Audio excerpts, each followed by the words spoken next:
Irmãos e irmãs, vamos a mais um momento da nossa liturgia da palavra.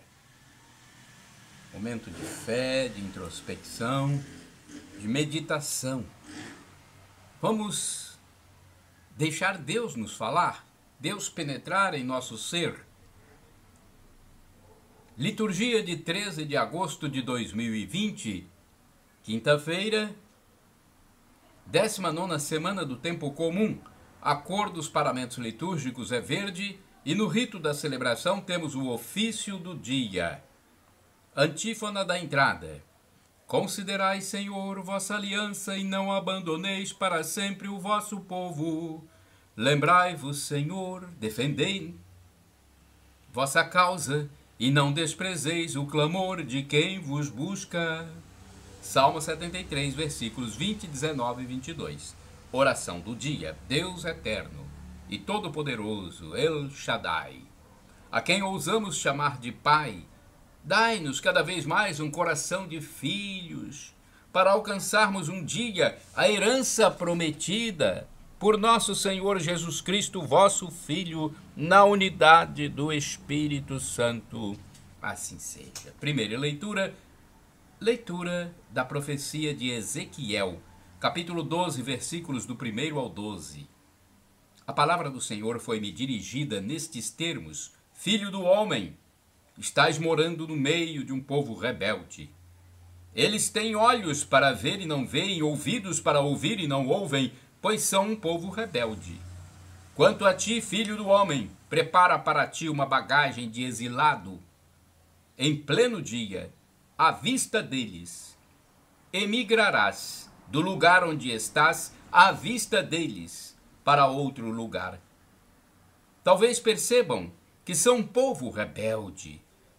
Deverás tirar a bagagem em pleno dia, à vista deles, como se fosse a bagagem de um exilado. Mas deverás sair à tarde, à vista deles, como quem vai para o exílio.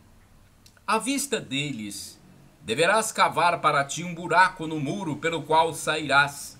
Deverás carregar a bagagem nas costas e retirá-la no escuro. Deverás cobrir a face para não ver o país, pois eu fiz de ti um sinal para a casa de Israel. Eu fiz assim como me foi ordenado. Tirei a bagagem durante o dia, como se fosse a bagagem de exilado. À tarde abri com a mão um buraco no muro, saí no escuro carregando a bagagem às costas diante deles. De manhã a palavra do Senhor foi-me dirigida nestes termos: Filho do homem, não te perguntaram os da casa de Israel, essa gente rebelde, o que estavas fazendo? Dize-lhes: assim fala o Senhor Deus. Este oráculo refere-se ao príncipe de Jerusalém e a toda a casa de Israel que está na cidade. Dize: eu sou um sinal para vós, assim como eu fiz, assim será feito com eles. Irão cativos para o exílio. O príncipe que está no meio deles levará a bagagem às costas e sairá no escuro. Farão no muro um buraco para sair por ele. O príncipe cobrirá o rosto para não ver com seus olhos o país. Palavra do Senhor, graças a Deus. Vamos agora ao Salmo responsorial, Salmo 78, versículos de 56 a 57, 58 a 59, 61 a 62, refrão 7c. Das obras do Senhor não se esqueçam. Repitamos: das obras do Senhor não se esqueçam. Mesmo assim, eles tentaram o Altíssimo, recusando-se a guardar os seus preceitos. Como seus pais, se transviaram e o traíram como um arco enganador que volta atrás. Das obras do Senhor não se esqueçam. Irritaram-no com seus lugares altos, provocaram-lhe o ciúme com seus ídolos. Deus ouviu e enfureceu-se contra eles e repeliu com violência a Israel. das obras no Senhor não se esqueçam. Entregou a sua arca ao cativeiro e às mãos do inimigo a sua glória. Fez perecer seu povo eleito pela espada e contra a sua herança enfureceu-se. Das obras do Senhor não se esqueceram. Repitamos: das obras do Senhor não se esqueceram. Aclamação ao Santo Evangelho. Aleluia, aleluia, aleluia, aleluia, aleluia, aleluia, aleluia, aleluia.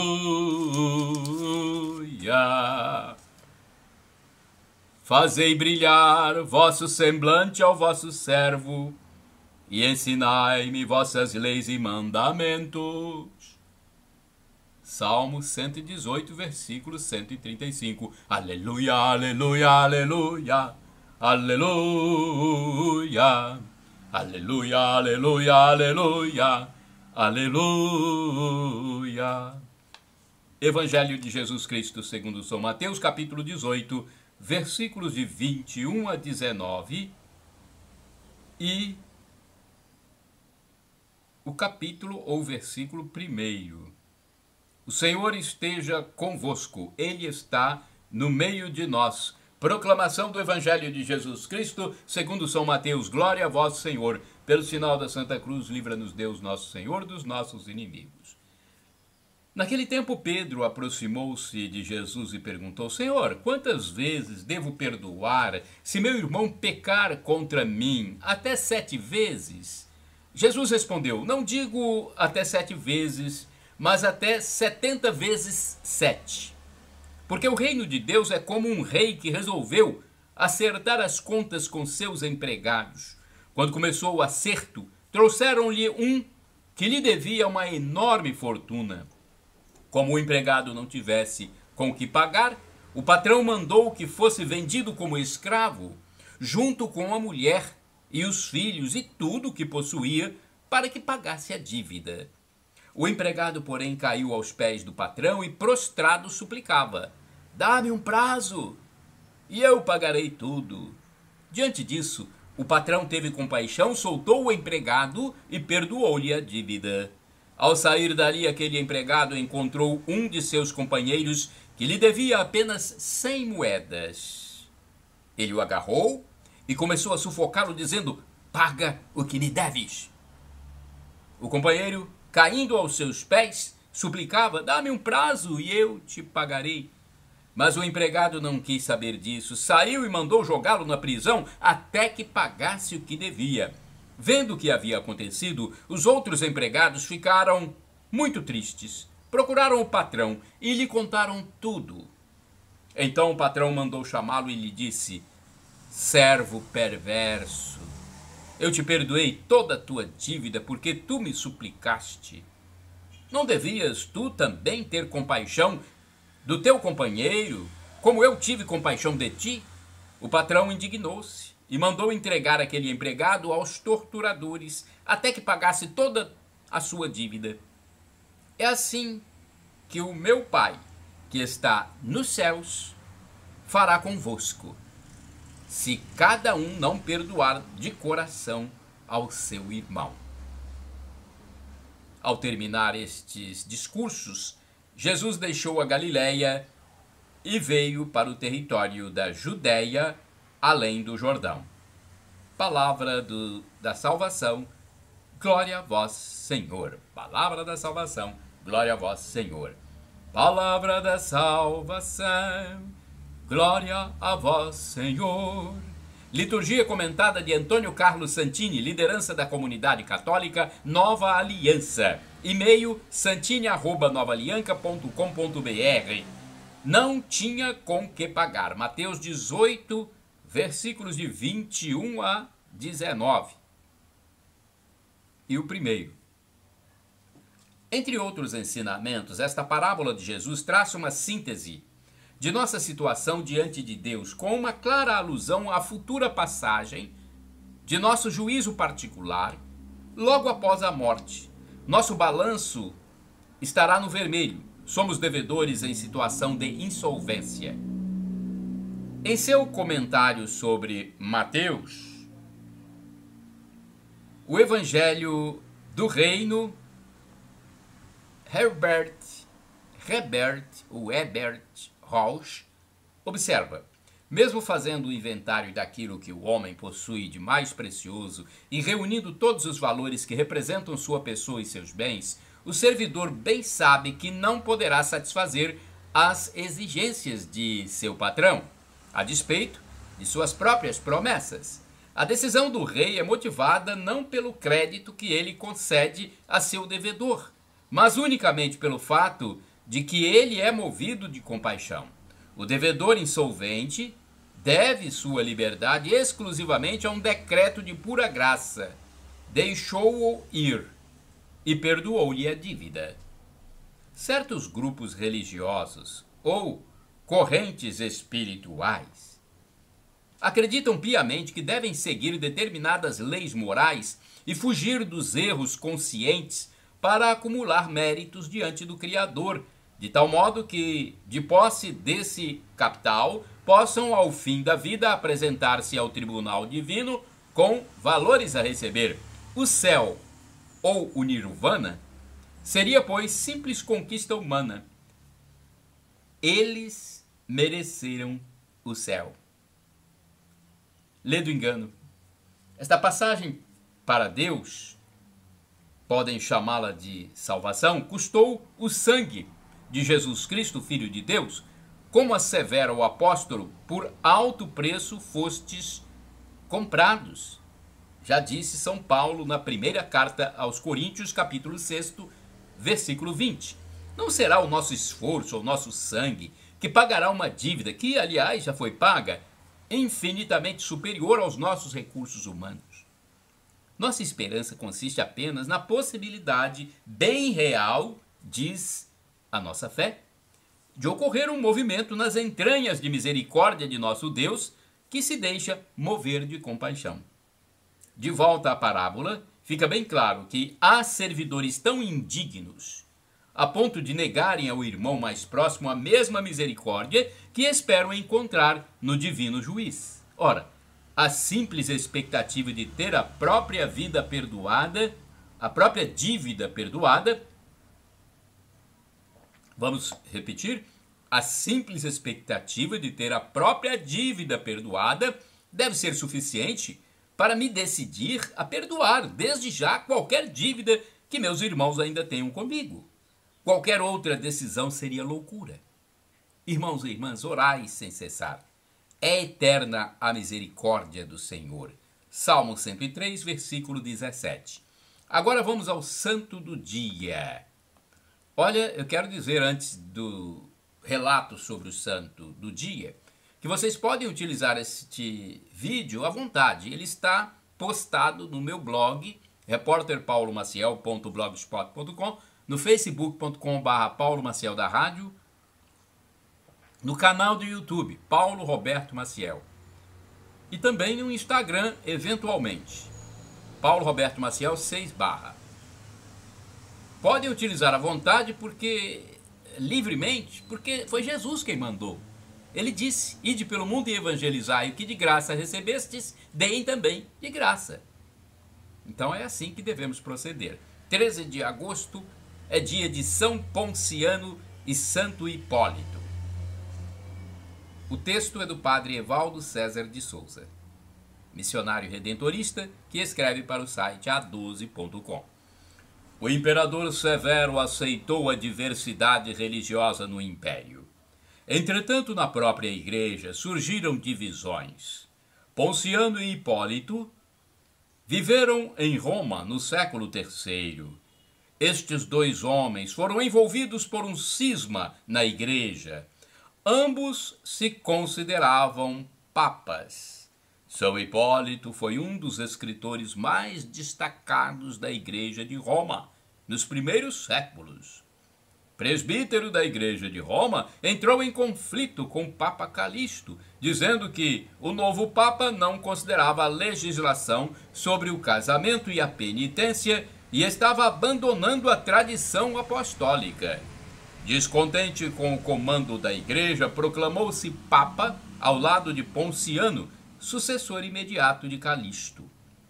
Em 230, com a morte de Severo, sobe ao trono o imperador Maximino, que retoma a perseguição religiosa. Imediatamente deportou os 2 papas para minas de trabalhos forçados na Sardenha. Lá eles morreram martirizados. Ponciano foi o primeiro papa a ser deportado. Era um fato novo para a igreja que ele administrou com sabedoria e sagacidade e muita humildade. Para que seu rebanho não ficasse sem pastor, renunciou ao trono de Pedro, tornando-se também o primeiro papa da igreja a usar este recurso extremo. Este gesto comoveu Hipólito, que percebeu o sincero zelo apostólico de Ponciano. Por isto, também renunciou ao seu posto, interrompendo o prolongado cisma, e se reconciliou com a Igreja de Roma antes de morrer, em 235, no mesmo ano que Ponciano. Os corpos destes 2 mártires foram trasladados para Roma, onde estão sepultados. Reflexão: a história dos santos de hoje mostra que mesmo as fragilidades humanas podem resultar em santidade. Mesmo sendo adversários, Hipólito e Ponciano foram agraciados com a conversão e tornaram-se santos da igreja. Hipólito, mesmo na sua radicalidade, reconheceu a eleição legítima do Papa Ponciano devido à manifestação de profundo zelo pastoral daquele Papa. Martirizados, juntos, proclamaram em uníssono o amor radical a Jesus Cristo. Oração. Deus eterno e todo-poderoso, quiseste que São Ponciano e Hipólito governassem todo o vosso povo, servindo-o pela palavra e pelo exemplo. Guardai por suas preces os pastores de vossa igreja e as ovelhas a eles confiadas, guiando-os no caminho da salvação. Por nosso Senhor Jesus Cristo, vosso Filho, na unidade do Espírito Santo. Amém. Shalom Adonai, uma expressão hebraica que significa a paz do Senhor. El Shaddai, traduzindo, Deus onipotente, Ele proverá. Creia, Ele pode tudo. Espere nele. E Maranatá, do aramaico, dialeto de Jesus Cristo. Vinde, Senhor Jesus, é a tradução. Esse texto foi dito por São Paulo. Maranatá, vinde, Senhor Jesus. Esta frase foi cunhada por São Paulo, apóstolo, que diz também: o sofrimento de agora nem se compara com a glória futura que será revelada em nós, quando Jesus voltar. Olha, nós temos a concupiscência em nosso ser, portanto temos que nos arrepender sempre, pedir perdão e acreditar que Jesus é Deus no mistério da Santíssima Trindade, que é Pai, Filho e Espírito Santo. E quando Ele voltar, se nós tivermos esta grandeza de nos arrepender, de acreditar nele, Ele vai nos levar para a vida eterna, onde teremos a felicidade em plenitude e viveremos para sempre como anjos. Todos nós, como santos, como anjos, estaremos sempre louvando a Deus.